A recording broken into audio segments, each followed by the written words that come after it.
세계 역사를 다시 쓰게 만든 제1차 세계대전이 왜 일어났는지 제대로 알려면 먼저 그 40년 전에 정치적 앙숙이었던 두 사람을 만나봐야 됩니다. 와, 40년 전? 혹시 다니엘 씨 누군지 아세요? 네, 왼쪽에는 비스마르크, 오토 폰 비스마르크고요. 오른쪽은 이제 윌헬m 2세, 독일의 마지막 뭐 황제라고 할 수 있을까? 예. 사실 독일 역사에 있어서 그 두 사람이 굉장히 중요한 역할을 했었죠. 그러니까 비스마르크가 우리가 보통 독일을 다시 통일했잖아요. 이렇게 많이 얘기하잖아요. 그 통일 이룰 수 있었던 제일 큰 인물이 이제 바로 비스마르크였죠. 윌헬m 2세는 군사적인 거 되게 좋아해서 퍼레이드 같은 것도 많이 하고 좀 외국 잘 못했던 사람으로 이제 알려지긴 했었죠. 예, 다니엘이 지금 잘 설명을 해주셨는데 이 두 사람의 외교 정책의 차이가 훗날 벌어질 이 사라예보의 총성을 세계대전의 신호탄으로 만들었습니다.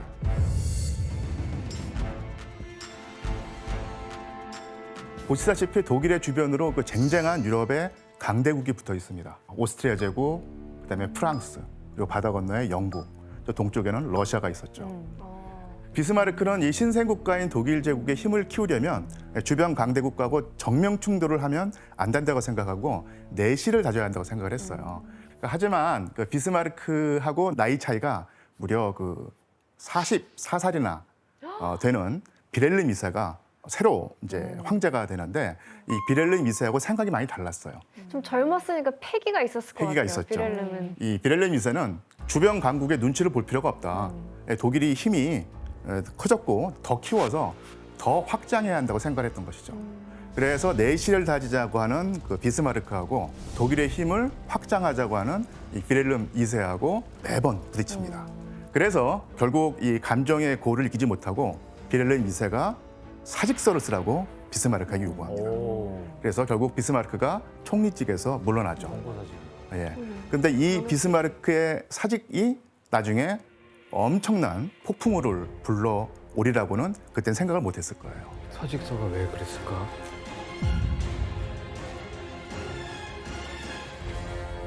그래서 이렇게 거칠 것이 없어진 윌헬름 2세가 독일도 다른 유럽 열강들처럼 해외 식민지를 얻어야 한다고 생각을 했던 거예요. 당시는 제국주의 시대였기 때문에 영국이나 프랑스가 유럽 이해 지역에 많은 식민지를 가지고 있었는데 독일은 그게 없었거든요. 그래서 독일도 적극적인 해외 팽창 정책을 펼칩니다. 그러니까 이것이 바로 제1차 세계대전이 일어날 수밖에 없는 이유였습니다. 러시아와 우호적인 관계를 맺고 있었는데 러시아와의 관계를 끊어버리게 됩니다. 그러니까 당시 그 독일과 러시아는 프랑스 그리고 오스트리아 제국과 전쟁이 났을 때 서로 중립을 약속한다는 동맹 관계였는데 독일이 동맹 관계를 깨고 새로운 외교 노선을 구축했던 것이죠. 반면에 러시아는 오스트리아 제국하고 오랜 갈등을 빚고 있었는데요. 두 나라 사이를 조정해 주던 독일과의 동맹이 소멸하니까 새로운 동맹이 필요했던 것이죠. 프랑스? 예, 맞습니다. 프랑스와 동맹 관계를 맺습니다. 그리고 프랑스가 독일을, 러시아가 독일을 견제하면서 이런 상황이 만들어진 것이죠. 중요한 나라가 바로 이제 영국이죠. 영국은 항상 다른 나라보다 더 강력한 해군력을 가지고 있었는데 윌헬름 2세가 영국과 어깨를 나란히 하고 뛰어넘으려면 독일이 강력한 해군을 육군뿐만 아니라 키워야 해군도 키워야 된다고 생각을 했던 거예요. 그래서 엄청난 자원을 해군에 투입하면서 해군력을 키우게 됩니다.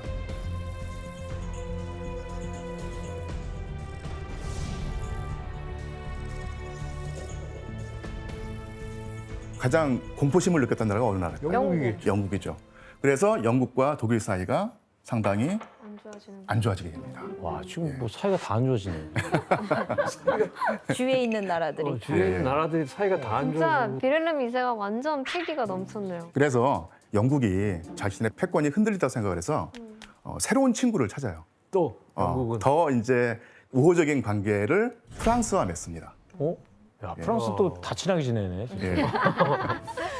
그래서 프랑스, 그리고 영국, 그리고 러시아가 동맹국이네. 동맹 관계가 되는 것이죠. 그다음에 세 번째 실수를 하게 되는데요. 또 해. 예, 여기 지도에 안 나와 있지만 여기 이쪽에 이제 그 아프리카 북쪽에 모로코라고 하는 지역이 있는데 여기서 이제 프랑스가 찜했다라고 하면서 이제 차지하려고 했었는데 독일이 그것을 방해합니다. 독일이 자신들도 모로코에 이권을 가지고 있다고 하면서 프랑스의 움직임을 저지했던 거예요. 그래서 가뜩이나 사이가 안 좋은 프랑스와 독일 사이에 또 사이가 안 좋아지네. 예, 사이가 더 안 좋아지게 되죠. 그냥 고립된 듯해요 지금. 아니 저 정도 지금 상황 돌아가는 거 보면 야 우리 큰일 났는데 이런 거는 몰랐나 보네. 그리고 또 하나 독일이 그 베를린과 비잔티움을 잇고 그리고 바그다드를 잇는 철도선을 깔기 시작합니다.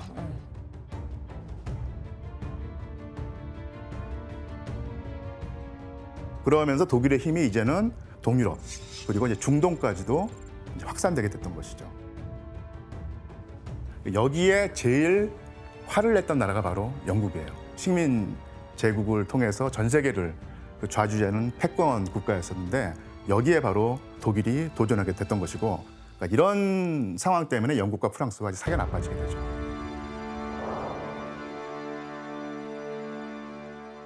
이런 상황에서 바로 사라예보의 총성 사건이 일어나게 된 것입니다. 때는 1914년 6월 28일입니다. 일요일 오전이었어요. 이때 이제 오픈카를 타고 등장을 합니다. 대공 부부가. 그리고 군중을 향해서 이제 웃으면서 이제 손을 흔들었겠죠. 이때 누군가 품에서 권총을 꺼냅니다. 그리고 멈춰서 있는 대공 부부를 저격하죠.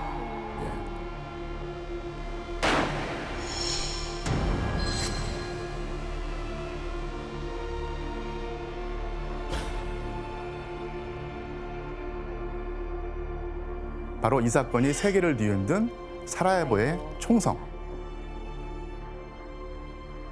이것이 바로 치명상을 입고 결국 목숨을 잃은 그 대공 부부의 사진입니다. 오스트리아는 완전 분노에 막 휩싸였겠네요. 그랬겠죠. 예. 뭘 위한 거야 저게? 난 도대체 저걸 뭐 완전히 막 적국이라고 하긴 좀 뭐하는 거 아니에요? 이 대공을 쏜 인물은 19살이었습니다. 그리고 이름이 가브릴로 프린치프. 그런 세르비아 지하 음모 조직이었었는데 그 지하 음모 조직 이름이 검은 손이었어요.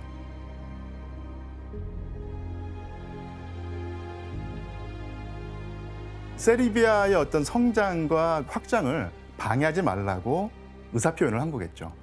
뭐 죽이면서 어떻게 방해하지 말라 그래? 그거 더 방해하겠다. 너 죽이면. 그래서 제2위 계승 후보자인 대공 부부가 세르비아 청년이 쏜 총에 맞아서 목숨을 잃었기 때문에 오스트리아 제국이 발칵 뒤집히죠. 와 진짜 화나지. 그래서 생각 같아서는 금방 전쟁을 해야 한다고 생각을 했지만 그 오스트리아 제국이 섣불리 세르비아한테 전쟁을 선포할 수 없었습니다. 왜냐하면 세르비아 뒤에 큰 나라가 있었던 것이에요. 어디? 러시아? 러시아입니다. 러시아가 있었죠. 예. 같은 예. 슬라브계잖아요. 세르비아도 슬라브 국가였고 그다음에 러시아도 슬라브 국가인데 러시아는 쉽게 말하면 자기네가 그 슬라브 민족의 맏형이다라고 생각했던 거예요. 이건 이제 세르비아는 귀여운 동생 정도로 생각을 했겠죠.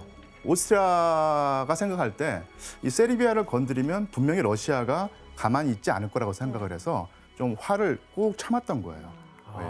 너무. 그때 독일이 나타납니다. 비렐름 이세가 비렐름 혈기왕성한 이걸 참는다고?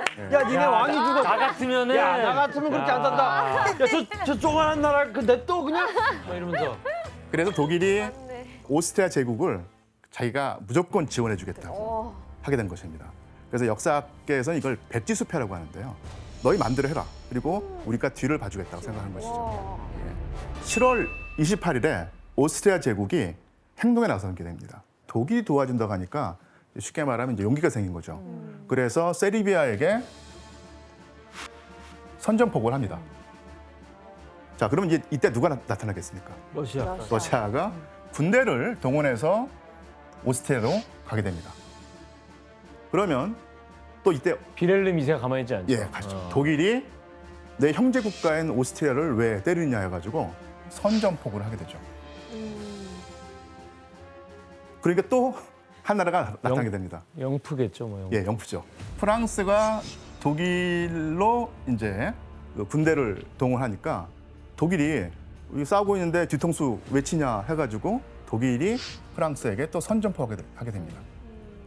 이 프랑스로 공격하게 될 때 어디를 거치냐면요, 이 벨기에를 거칩니다. 벨기에 중립국 아닌가요? 예, 중립국이죠. 국제 협약을 위반했다고 해서 이때 영국이 독일에게 선전포고를 하게 됩니다. 독일도 가만히 있고 또 선전포고는 마땅히 하겠죠. 야, 잠깐만. 오스트리아는 지금 잠깐만 이거 아닌데 이러면서 그래서 이때 영국하고 사이가 나빴던 나라가 또 있었어요. 그 나라가 어디냐면 바로 저기 멀리 있는 오스만 제국입니다. 뭐 전함과 연관돼서 뒤통수 맞다 생각을 해서 이번 기회에 영국의 본때를 보이겠다고 하면서 오스트리아 제국, 독일과 한편이 돼서 전쟁에 끼어들게 되죠. 또 한 나라가 이제 불가리아인데요. 그 세르비아와 불가리아 사이에 원래부터 국경 분쟁이 있었기 때문에 세르비아와 또 이제 전쟁을 하게 되죠. 그래서 전쟁이 그 두 진영으로 나뉘게 되는데요. 한쪽이 동맹국입니다. 그리고 이제 한쪽이 연합국일 텐데 결국 이 전쟁의 전선이 유럽의 거의 모든 국가들이 참여하는 상황이 됐다는 얘기입니다. 그러니까 약간 지금 평소에 사이 안 좋았던 나라들이 예. 다 여기서 이번 이때다 싶어서 기회에. 싸우고 있는 것 같아요. 이때다 싶어 다 맞아, 이번 표현한 기회에. 거네 그냥. 그래서 The Great War이라고 하잖아요. 1차 세계대전. 네, 정말 큰 전쟁. 이렇게 그 시작은 오스트리아 대공부부의 피살 사건이었지만 국지전으로 끝날 수 있었던 사건이 전체 유럽의 열강들이 참여하는 대전쟁으로 이제 바뀌게 된 것이죠.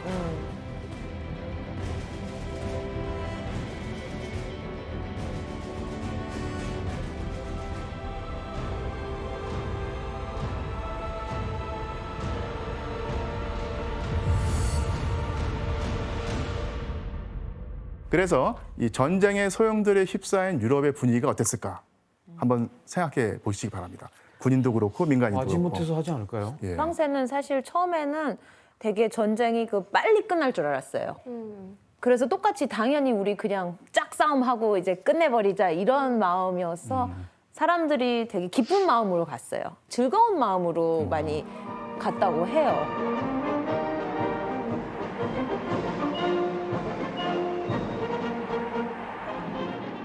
그리고 나이도 속이면서 자기가 참여하겠다고 가겠다고? 예, 그런 사례도 있고. 독일도 마찬가지였어요. 드디어 전쟁이라는 말을 많이 쓸 정도로 굉장히 기대하고 그 당시 사진들 보면 기차역에서 떠날 때 부모님들은 웃으면서 자기 어머. 아이들 와, 보내줬다는 진짜요? 거예요. 아들을 웃으면서 보내요. 전체적인 분위기가 그렇죠. 우리 가다가 싸우자라는 네. 분위기니까. 맞아요. 기꺼이 싸우겠다 이런 어. 거였구나. 그러니까 막 무서워하고 이런 게 아니구나. 어떤 세계 역사에 있어서 이제 진짜 모든 거 약간 장담할 수 있는 건 아니지만 만약에 비스마르크 계속 있었더라면 과연 여기까지 그 상황이 벌어졌을까라는 생각 많이 해요. 왜냐면 확실히 빌헬름 2세의 어떤 뭐 독일을 야망. 과대평가하는 거 어떤 야만 그런 거 다 큰 영향을 끼친 것 같아요. 예. 사실 그 빌헬름 2세가 아무 대책 없이 그 전쟁을 한 것은 아니고 믿는 구석이 있었습니다. 전쟁의 승자로 만들어줄 슐리펜 계획이었습니다. 슐리펜이요? 네, 슐리펜 계획. 슐리펜 플란. 독일은 유럽의 한가운데 있기 때문에 이점도 있습니다. 하지만 이점인 동시에 그 단점일 수도 있는데요. 어떤 단점이 있을까요? 한가운데 위치했다는 협공을 것이. 당할 수 있죠. 그렇습니다. 독일은 동부전선에서는 러시아와 싸워야 했고요. 서부전선에서는 프랑스와 싸워야 했습니다. 그래서 그 슐리펜이라고 하는 장군이 이런 상황을 미리 예상을 하고 계획을 세워놨던 거예요.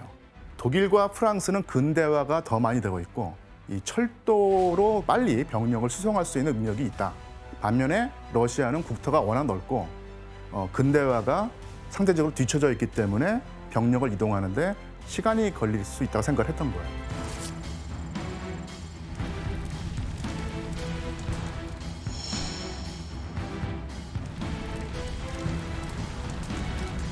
와, 그런데 이 계획에는요, 전제 조건이 하나가 있습니다. 시간입니다. 타이밍. 그러니까 이런 계획을 6주 안에 한 달 반 사이에 다 해야 된다는 것이에요. 촉박했네. 그래서 이게 철도를 통한 병력 수송의 그 속도를 계산하고 만들어 놓은 계획인데요. 이 계획이 결론을 말한다면 완벽한 실패로 끝나게 됩니다. 프랑스와 독일 접경지대는 프랑스가 상당히 방비를 철저히 해놨겠죠. 네. 이 정멍 공격을 해서는 안 된다고 생각을 해서 우회를 합니다. 돌아가는 것이죠. 어디로 돌아갈까요? 벨기에. 벨기에를 지나갑니다.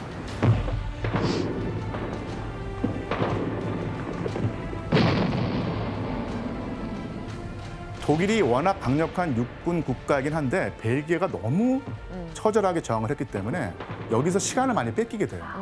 예, 이게 바로 첫 번째 실패의 원인입니다. 두 번째가 바로 생각보다 빨리 군대를 못 나 러시아가. 규현 씨가 촉이 좋네요. 어. 예, 예상 밖으로 러시아가 빨리 움직였던 것입니다. 그래서 원래 계획에 따르면 무지막지한 병력을 몰아서 프랑스로 가서 이제 파리를 점령해야 되는데 당장 러시아가 치고 들어오니까 이 병력의 일부를 빼냅니다. 그래서 돌려서 러시아를 막게 되죠. 아니 오스트리아가 그때 좀 막아주면 되잖아. 아니 뭐 한 거야 오스트리아? 오스트리아는 세르비아랑 싸우고 있었어. 이 당시에 싸우고 있고요. 그 다음에 이제 오스트리아도 러시아를 공격하는데 예, 오스트리아 대국은 사실은 좀 약해가지고요. 별로 도움이 안 됐습니다. 문제는 이 서부전선입니다. 그 독일군의 일부가 빠져나갔기 때문에 진격 속도가 늦어지게 됩니다.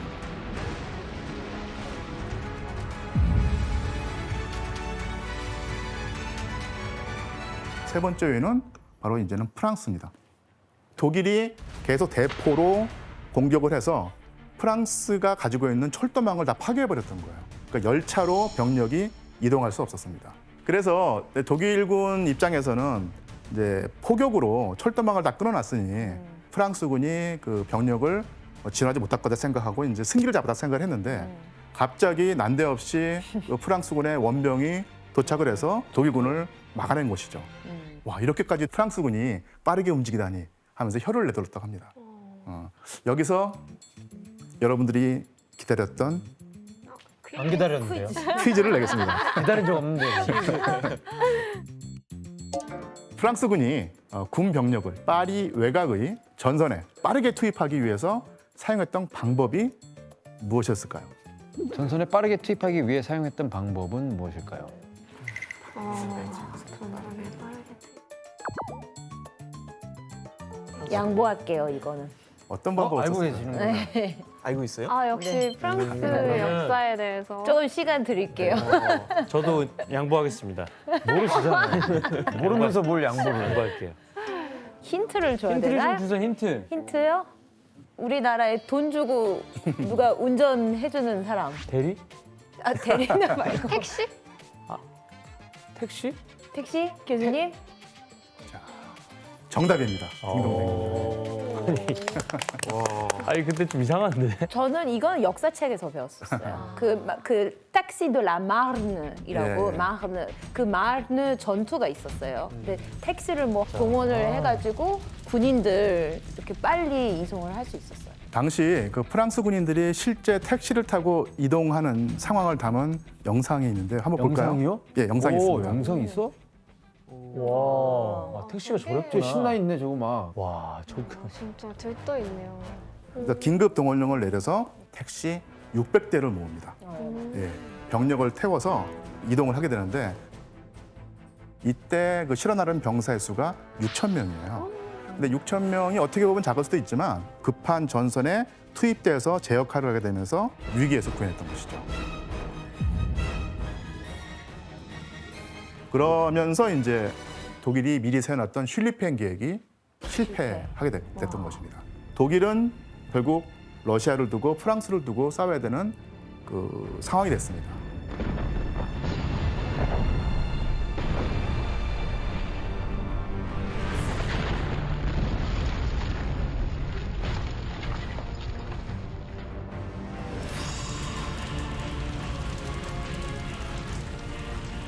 전쟁이 몇 달 정도 싸우다가 단기전으로 끝날 거라고 생각을 했는데 몇 달 정도가 아니었어요. 4년, 5년이 걸리는 장기전으로 진행이 됩니다. 또 하나 그 비극이 20세기 초에 개발된 새로운 과학기술들이 신무기로 변해서 전선에 투입되고 엄청나게 숱한 병사들의 목숨을 앗아가는 상황이 빚어지게 됩니다. 참혹한 사륙전이 되었던 것이죠. 1914년 9월에 마른강에서 전투가 벌어지게 되는데 독일군이 파리의 50km 앞까지 진격할 정도로 크게 이제 선전을 했었는데 바로 어떤 한 무기 때문에 그렇습니다. 어떤 무기였을까요? 무기? 네이팜. 네이팜 폭탄이겠고요. 그래요? 예. 아, 그 막 치명적인. 엄청난 위력을 가진 총, 예, 나 이거 저격. 연속으로 총을 쏠 수 있는 맞아. 기관총? 예, 기관총입니다. 네. 예. 프랑스군이 또 영국군이 엄청나게 강력한 기세로 독일군을 공격하고 있었는데 이때 독일군이 이 공격을 막아내는 무기로 활용했던 것이 바로 기관총입니다.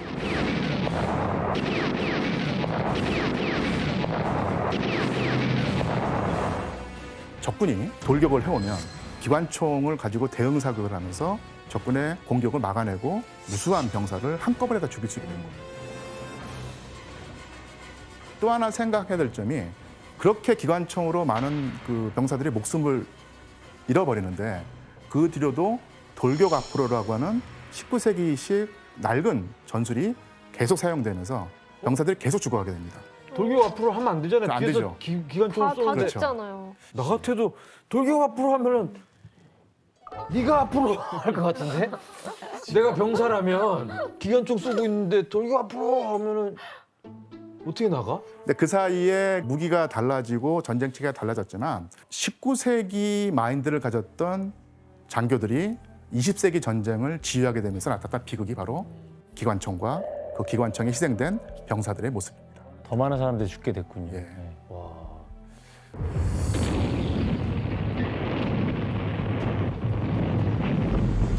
이 독일의 슐리펜 계획이 실패한 뒤에 그 서부 전선이 완전히 그 지지부진한 상황으로 계속 이어집니다. 자, 수많은 병사들이 목숨을 희생하고도 겨우 몇백 미터를 뺏고 뺏기는 어떤 상태가 이어지거든요.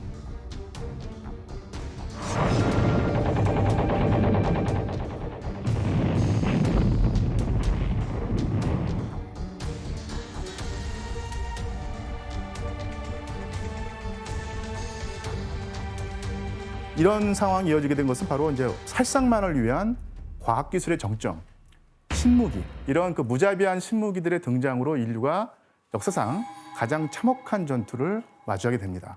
그러니까 인간 도살장을 방불케 하는 소모전이 시작되었었는데 1차 세계대전에서 최악의 전투로 손꼽히는 전투가 바로 베르댕 전투예요. 이 베르댕은 그 오랜 세월 동안에 프랑스가 보강하고 이용한 핵심 요새지대인데요.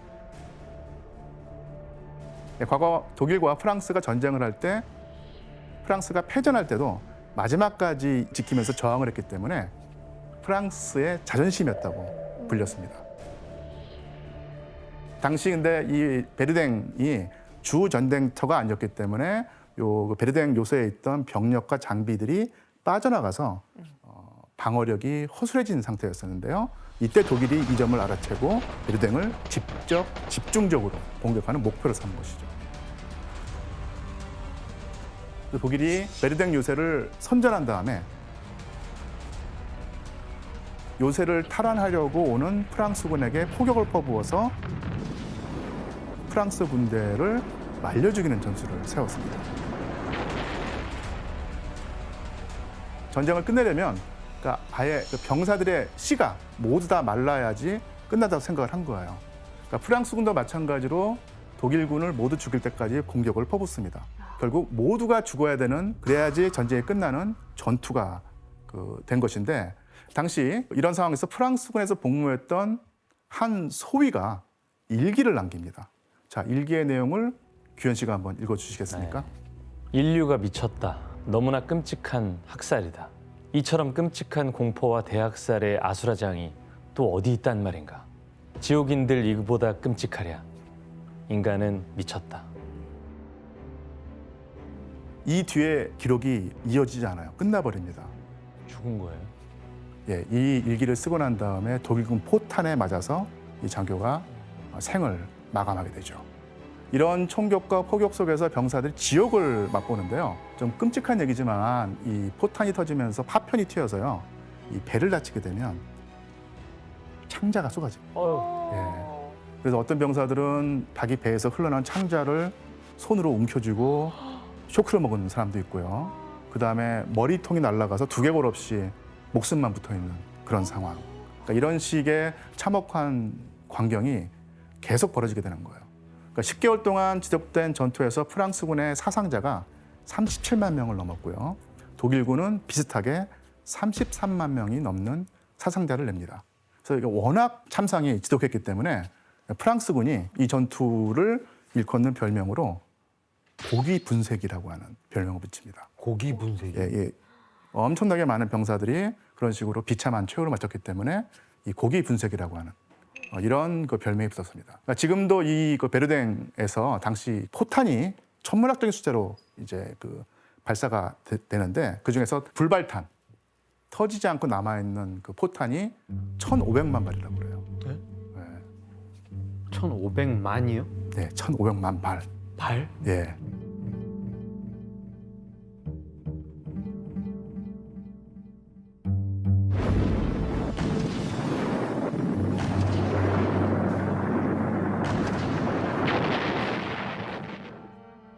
수십 년이 지났지만 지금도 위험하기 때문에 그쪽 지역이 접근 금지 구역입니다.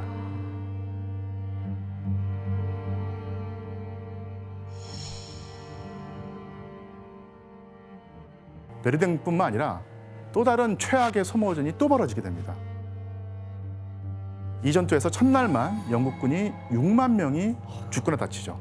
첫날 하루에 엄청난 피해를 일으킨 또 다른 소모전이 바로 쏨 전투입니다. 쏨이라고 하는 강이 있는데 그쪽에서 벌어진 전투라고 해서 쏨 전투라고 그러죠.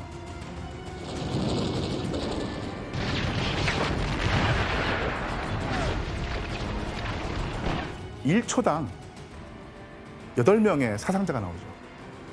1초당. 예. 하루 사상자 기록으로는 최고 기록을 경신했고요. 이 쏨 전투 최종 사상자 전투가 끝나고 나니까 100만 명이 나온 거예요.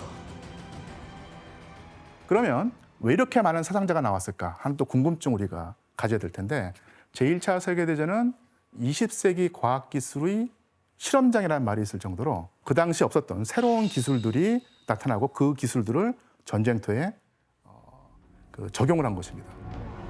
이 쏨 전투 첫날에 신무기, 특히 기관총으로 인한 대량 학살이 벌어졌고요.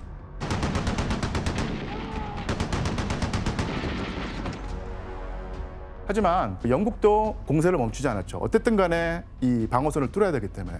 그래서 회심의 한 방을 가지고 있습니다. 자, 여기서 문제를 낼 텐데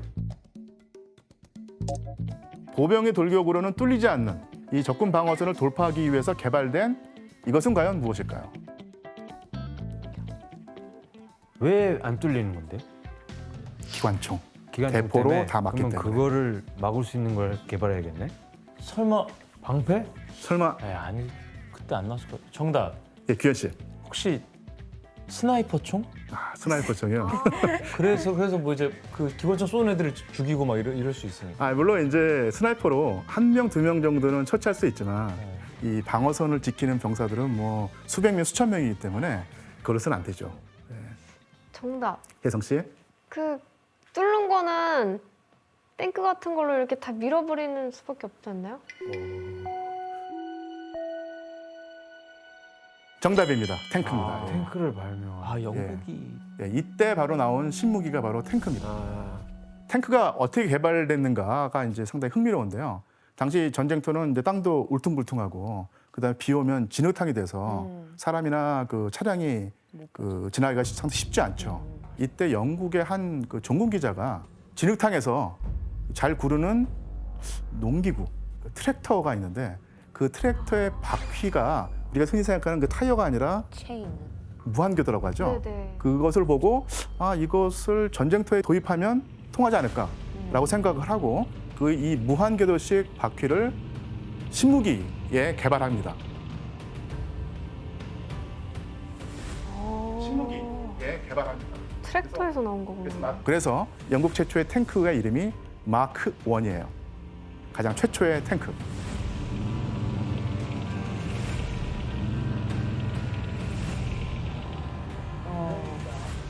와. 근데 이 탱크란 이름이 왜 붙게 됐는가? 새로 개발한 아주 비장의 한 방이니까 정보가 새나가면 안 되죠. 그래서 암호명을 붙입니다. 아. 암호명을 붙이는데 이것이 바로 이제 모양이 처음에는 이 물탱크, 수조 탱크처럼 생겼다고 해서 이 탱크라고 하는 암호명을 붙인 거예요. 그런데 이것이 바로 이제 그 뒤로 쭉 불리게 되는 이름이 된 것이죠. 그래서 이 쏨 전투에서 처음으로 탱크가 등장을 했고 실전에 투입이 되는데 처음에는 50대의 탱크를 투입하려고 했다고 해요. 그런데 뭐 중간에 고장 나고 여러 가지 사정 때문에 실제 전투에 투입된 탱크는 24대였습니다. 초기의 탱크는 그 기관총으로부터 아군을 지키고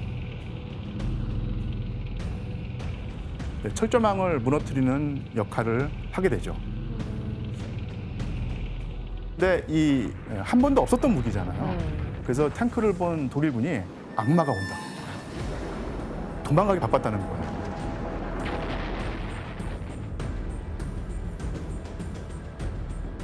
그러니까 이런 식으로 온갖 신무기가 그 난무하는 쏨 전투에서 영국군이 숱한 목숨을 희생하고 전진한 거리가 채 100m도 안 됐다고 합니다.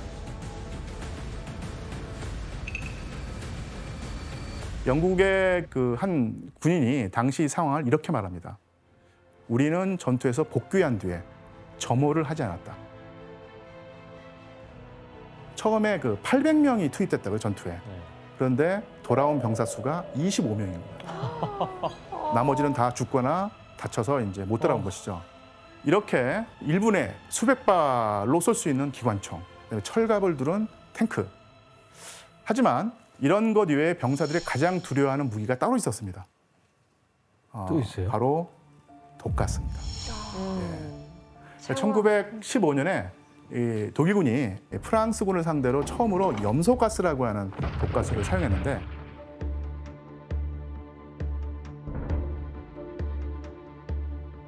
It's gas.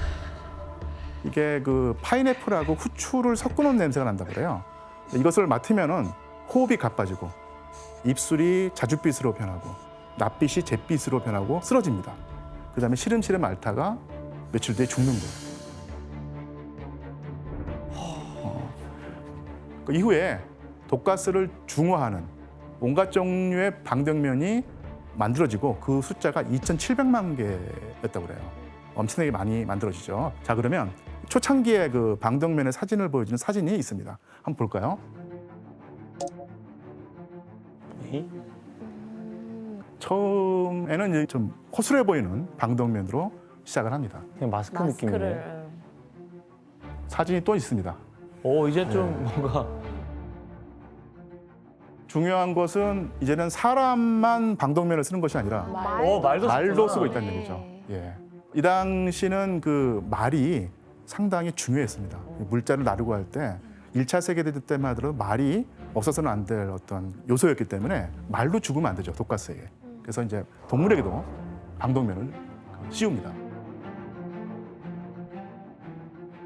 그래서 이 1917년부터는 가스를 그 이 필터를 달아서 한번 걸러낸 다음에 깨끗한 공기를 이 방독면 안에 공급하는 좀 효율적인 방독면이 만들어져서 표준 방독면이 되죠.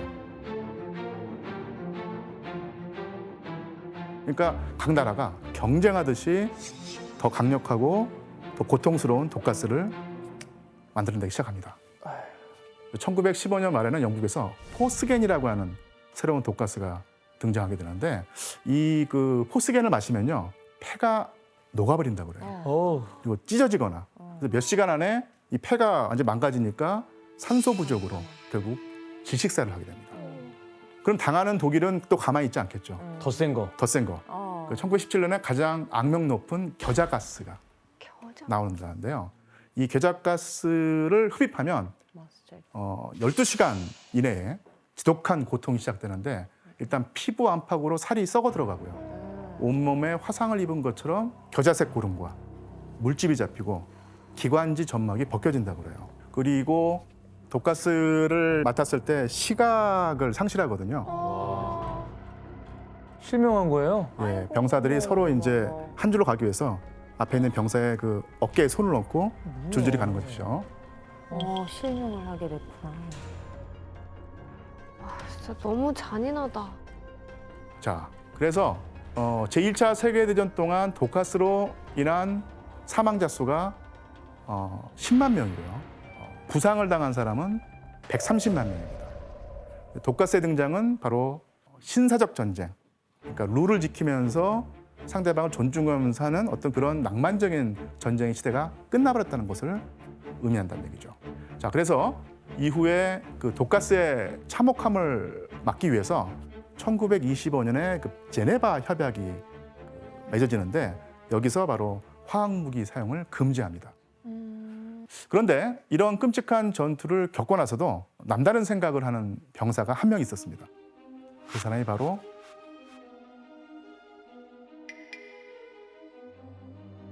아돌프 히틀러입니다.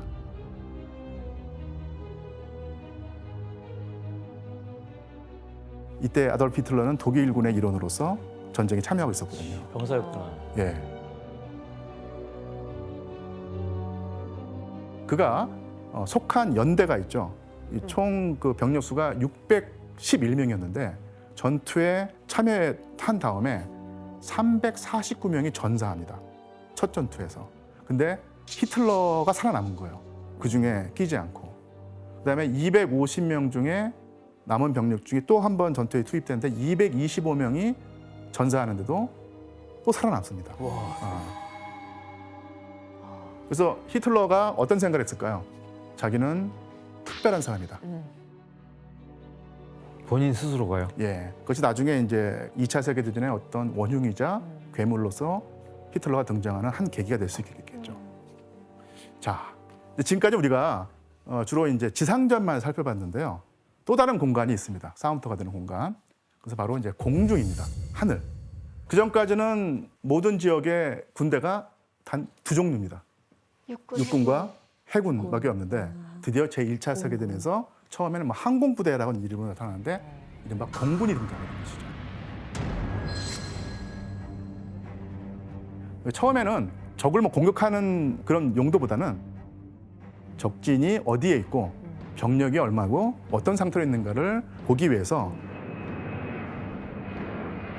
비행기로 날아올라서 사진 촬영을 하고 눈으로 보고 이제 보고서를 올린다는 거죠. 이런 정찰기로 사용했는데 정찰기가 날아다니니까 어떻게 대응하겠습니까? 쏘겠죠. 쏘기도 하고 아예 그냥 비행기를 날려서 그 비행기에 무기를 달아가지고 정찰기를 공격할 수 있겠죠. 이것이 바로 전투기입니다. 당시 전투기가 어떤 식으로 싸웠는지 궁금해지지 않습니까? 네. 그렇죠. 그래서 영상을 또 하나 준비했습니다. 자, 보시죠. 뭐야? 포 떨어뜨리네, 포. 뭐야? 저거 한 방에?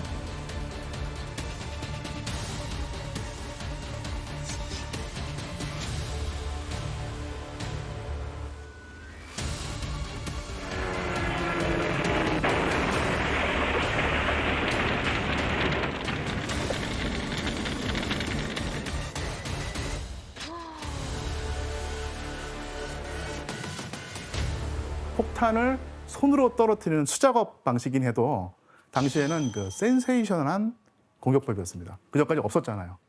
그런데 이 전투기를 처음으로 활용한 나라가 바로 어딜까요? 바로 영국입니다. 예.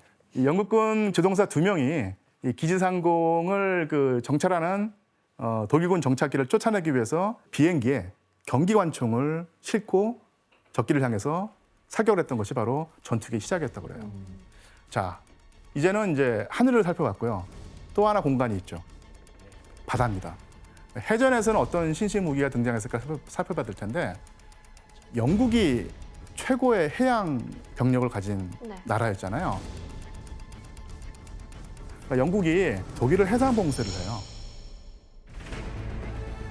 바닷길을 통제해서 독일이 외국으로부터 물자를 얻지 못하게 그것을 이제 그 영국이 막는 것이죠.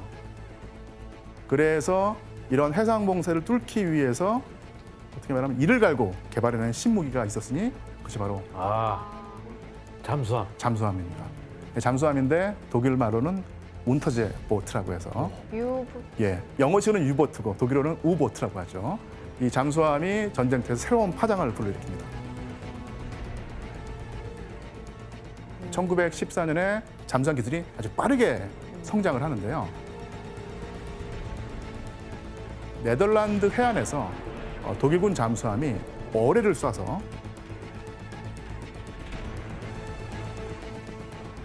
영국군 순양함 3척을 격침하게 되죠. 그래서 1915년에 독일은 영국의 봉쇄작전의 맞불 작전으로 영국을 둘러싼 모든 해역을 전쟁터로 선포하고 연합국과 중립국 가리지 않고 이것을 통과하는 모든 상선을 격침하는 이른바 무제한 잠수함 작전을 펼칩니다. 이 기간에 독일 잠수함의 공격을 받고 침몰하거나 아니면 끌려간 연합국 내지는 중립국의 선박이 모두 7,000척이라고 그래요. 와.